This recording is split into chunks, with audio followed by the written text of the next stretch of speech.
ജീവിതത്തിൻ്റെ പോസിറ്റീവായ ഒന്നാണ് കാത്തിരിപ്പ്. എല്ലാ വ്യക്തികൾക്കും പ്രത്യാശയുടെ കാത്തിരിപ്പ് തന്നെയാണ് ഉള്ളത്. ഇന്നത്തെ വേദനകളും സങ്കടങ്ങളും മാറി നാളെയുടെ പ്രത്യാശയെ കാത്തിരിക്കുന്നു നാം ഓരോരുത്തരും. നമ്മെ മുന്നോട്ട് പോവാൻ പ്രേരിപ്പിക്കുന്നത് പ്രതീക്ഷയുടെ കാത്തിരിപ്പുകളാണ്. എന്നാൽ കാത്തിരിപ്പിൻ്റെ ഫലം ലഭിക്കാതെ തിരികെ പോകേണ്ടി വന്നവരുമുണ്ട്. നല്ല പ്രതീക്ഷയുടെ കാത്തിരിപ്പിനായി നാം അവശേഷിക്കുമ്പോൾ ദൈവത്തോട് നന്ദിയുള്ളവരാകാം. പരിഭവിക്കാതെ നമുക്കും കാത്തിരിക്കാം. ദൈവം അനുഗ്രഹിക്കട്ടെ. സമാധാനവും ശാന്തതയും ആഗ്രഹിക്കുന്ന സാധു മനുഷ്യരും നമ്മുടെ ഇടയിലുണ്ട്.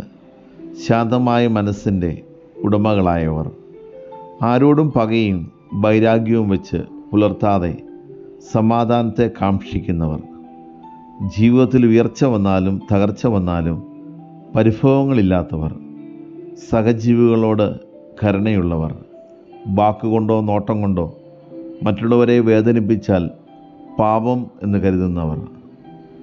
നാം ആലോചിക്കേണ്ടിയിരിക്കുന്നു, നമ്മൾ ഈ വിഭാഗത്തിൽ ഉൾപ്പെടുന്നുണ്ടോ? അതോ മറ്റുള്ളവരുടെ വേദനയിൽ സന്തോഷിക്കുന്നവരാണോ? ഒരിക്കലും അല്ല എന്ന ഉത്തരം ലഭിക്കട്ടെ. ദൈവം അനുഗ്രഹിക്കട്ടെ. അനാവശ്യമായ അപകർഷതാബോധം കൊണ്ടു നടക്കുന്നവർ നമ്മുടെ ഇടയിൽ ധാരാളമുണ്ട്. തൻ്റെ തെറ്റിന് മതിയായ പ്രായശ്ചിത്തം ചെയ്തില്ലെങ്കിൽ മറ്റുള്ളവർ തന്നെപ്പറ്റി എന്തു വിചാരിക്കുമെന്ന് കരുതി തൻ്റെയും മറ്റുള്ളവരുടെയും സ്വസ്ഥത നശിപ്പിക്കുന്ന ഒരു കൂട്ടം ആളുകൾ. ഇത്തരത്തിലുള്ള അസ്വസ്ഥത നിറഞ്ഞ ചിന്തകളാൽ ജീവിതം ആസ്വദിക്കാൻ മറന്നു പോകുന്നവർ. ജീവിതം ആസ്വദിക്കാതെ ജീവിച്ചു തീർന്നിട്ട് എന്ത് കാര്യം? അപകർഷതാബോധം ഉപേക്ഷിച്ച് ജീവിതം മുന്നോട്ട് കൊണ്ടുപോകുവാൻ നമുക്ക് ശ്രമിക്കാം. ദൈവം അനുഗ്രഹിക്കട്ടെ. വരുമാനവും സമ്പാദ്യവുമൊക്കെ ഉയർന്നുവെന്ന് കരുതി ആരുടെയും ചിന്തയുടെയോ മനോഭാവത്തിൻ്റെയോ നിലവാരം മാറണമെന്നില്ല. ജീവിത നിലവാരത്തിൻ്റെ മാറ്റം സഞ്ചരിക്കുന്ന വാഹനമോ ധരിക്കുന്ന വസ്ത്രമോ കഴിക്കുന്ന ഭക്ഷണമോ അല്ല. അപ്രതീക്ഷിതമായി സമ്പത്ത് കൂടിയാലും സംതൃപ്തിപ്പെടാത്തവരുമുണ്ട്. ആരെയും ഒന്നുകൊണ്ടും സംതൃപ്തരാക്കാം എന്ന് കരുതുവാനും കഴിയില്ല. ആർഭാടങ്ങളിലും കണ്ണു മഞ്ഞളിക്കാതെ ആവശ്യങ്ങളെ തിരിച്ചറിഞ്ഞ് അത്യാവശ്യക്കാർക്ക് അനുകൂലമായി ജീവിക്കാം. ദൈവം അനുഗ്രഹിക്കട്ടെ. ബന്ധങ്ങൾ അമൂല്യമാണ്. ബന്ധങ്ങളെന്നും നിലനിർത്തി പോകണമെന്ന് ആഗ്രഹിക്കുന്നവർ 1000 തെറ്റുകൾ ക്ഷമിക്കും. എന്നാൽ ബന്ധങ്ങൾ ഒഴിവാക്കി പോകാൻ നിശ്ചയിച്ചവർക്ക് ഒരു ചെറിയ നിസ്സാര കാരണം മതി. എത്ര വില കൊടുത്താലും കിട്ടാത്തതാണ് ബന്ധങ്ങൾ. അവ നഷ്ടപ്പെടുത്തുന്നത് വലിയ വിഡ്ഢിത്തമാണ്. നല്ല ബന്ധങ്ങളെ എന്നും ഹൃദയത്തോട് ചേർത്ത് പിടിക്കാം. വ്യക്തികളുടെ പുറമേയുള്ള ഭംഗിയിൽ ഒന്നും വിലയിരുത്താതെ സ്നേഹബന്ധത്തിന് വില കൽപ്പിക്കാം. ദൈവം അനുഗ്രഹിക്കട്ടെ. ആവുന്ന കാലത്ത് തൈപത്ത് വെച്ചാൽ ആപത്ത് കാലത്ത് കായ്പത്ത് തിന്നാം എന്നൊരു ചൊല്ലുണ്ട്. മരങ്ങൾ വയ്ക്കുന്നത് ഫലം ലഭിക്കുമെന്ന വിശ്വാസത്തിലാണ്. അതുപോലെ മക്കൾക്ക് ജന്മം നൽകി അവരെ വളർത്തി വലുതാക്കി വിടുമ്പോൾ വാർദ്ധക്യത്തിൽ സംരക്ഷകരാകുമെന്ന് മാതാപിതാക്കൾ കരുതുന്നു. എന്നാൽ സൂര്യനെയും ചന്ദ്രനെയും തൊടാനുള്ള വിദ്യ മക്കളെ പഠിപ്പിച്ചാൽ അവർ ഭാവിയിൽ പ്രയോജനമില്ലാത്തവരായി മാറും. മാതാപിതാക്കളെ ബഹുമാനിക്കാൻ ആദ്യം പഠിപ്പിക്കുക. ഭൂമിയിലെ ബന്ധങ്ങൾ സുന്ദരമായി അവർ കാത്തു സൂക്ഷിക്കും. ദൈവം അനുഗ്രഹിക്കട്ടെ.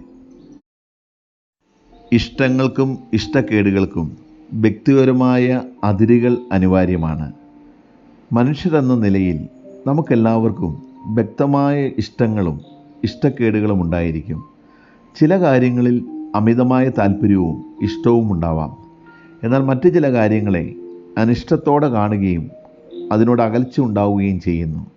ഇഷ്ടാനിഷ്ടങ്ങൾ അനുദിന ജീവിതത്തിലും വ്യക്തിബന്ധങ്ങളിലും വലിയ പങ്ക് വഹിക്കുന്നു. നമ്മുടെ ഇഷ്ടം മറ്റുള്ളവരുടെ ഇഷ്ടമാവണമെന്നില്ല. അതുപോലെ നമ്മുടെ അനിഷ്ടം മറ്റുള്ളവരുടെ അനിഷ്ടമാവണമെന്നില്ല. ഇഷ്ടാനിഷ്ടങ്ങൾക്ക് അനുസരിച്ച് നമ്മുടെ ജീവിതത്തെ മുന്നോട്ട് നയിക്കാം. ദൈവം അനുഗ്രഹിക്കട്ടെ. ജീവിതത്തിൽ നമ്മൾ സ്വീകരിക്കുന്ന ശരിയായ സമീപനങ്ങളാണ് പിന്നീട് വിജയത്തിലേക്ക് തുറക്കുന്ന പാതകളാകുന്നത്. വിശ്വാസത്തിലൂടെയുള്ള അടുപ്പവും ബഹുമാനത്തിൻ്റെ ആഴവുമാണ് നല്ല ബന്ധങ്ങൾ ഉലയാതെ പിടിച്ചു നിൽക്കുന്നത്. ആരെയും പരിഹസിക്കുകയോ കുറ്റപ്പെടുത്തി സംസാരിക്കുകയോ ചെയ്യാതെ ഹൃദയത്തിലേറ്റിയ സ്നേഹബന്ധങ്ങൾ നിലനിർത്താം. പിടിവാശികൾ സ്നേഹബന്ധം തകർക്കും. എന്നാൽ വിട്ടുവീഴ്ചകൾ സ്നേഹബന്ധത്തിൻ്റെ തളിർക്കൊമ്പുകൾ വീണ്ടും തളിരിടാനിടയാകും. ദൈവം അനുഗ്രഹിക്കട്ടെ. നമ്മുടെ ഉള്ളിൽ അനന്തമായൊരു ശക്തിയുണ്ട്. അതിനെ നമ്മൾ വേണ്ടവിധം പ്രയോജനപ്പെടുത്തുന്നില്ല എന്നതാണ് വാസ്തവം. നമുക്കെന്ത് കഴിവില്ല എന്നല്ല, ഉള്ള കഴിവുകൾ എന്തൊക്കെയാണ്, അവ പരമാവധി എങ്ങനെ പ്രയോജനപ്പെടുത്താമെന്നതാണ് നമ്മൾ ചിന്തിക്കേണ്ടത്. ബുദ്ധിയും കഴിവുകളും വളർത്തിയെടുക്കേണ്ടത് നാം തന്നെയാണ്. അതിലൂടെ നമ്മിലെ ദൗർബല്യങ്ങൾ ഇല്ലാതാവുകയും പ്രതികൂല സാഹചര്യങ്ങളെ തരണം ചെയ്ത് വിജയം കൈവരിക്കാൻ കഴിയുകയും ചെയ്യും. ഓരോ വിജയവും ഓരോ പരാജയവും നമ്മുടെ ഉള്ളിലെ ശക്തി വർദ്ധിപ്പിക്കാൻ ഉപകരിക്കും. ദൈവം അനുഗ്രഹിക്കട്ടെ.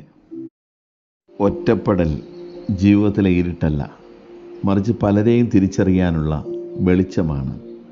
മിത്രങ്ങളെ കിട്ടാൻ ബുദ്ധിമുട്ടാണ്, എന്നാൽ ശത്രുക്കളെ സമ്പാദിക്കുവാൻ ഒരു ബുദ്ധിമുട്ടുമില്ല.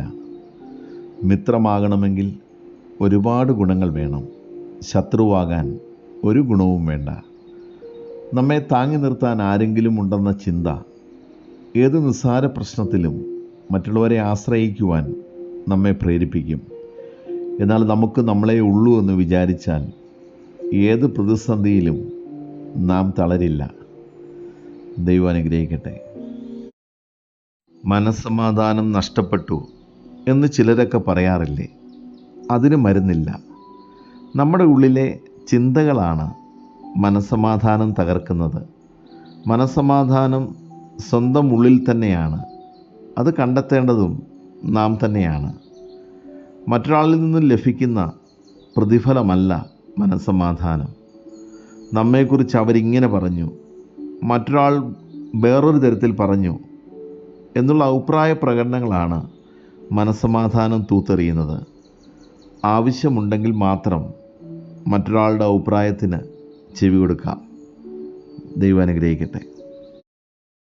തകർച്ചയിൽ നിന്നും ഉയർത്തെഴുന്നേൽക്കാൻ നമ്മുടെ മനക്കരുത്ത് കൊണ്ട് കഴിയും. നാം ഉയർത്തെഴുന്നേൽക്കുമ്പോൾ നമ്മെക്കുറിച്ച് മാത്രം ചിന്തിച്ചാൽ പോരാ, മറിച്ച് തളരുന്നവർക്ക് തണലായിരിക്കാൻ കൂടി കഴിയണം. മറ്റുള്ളവരുടെ മനസ്സിൽ മുറിവുണ്ടാക്കാൻ എളുപ്പമാണ്, എന്നാൽ സമൂഹത്തിന് മുറിവുണ്ടാക്കുന്നവരെയല്ല, ഉണ്ടായ മുറിവ് ഉണക്കുന്നവരെയാണ് ആവശ്യം.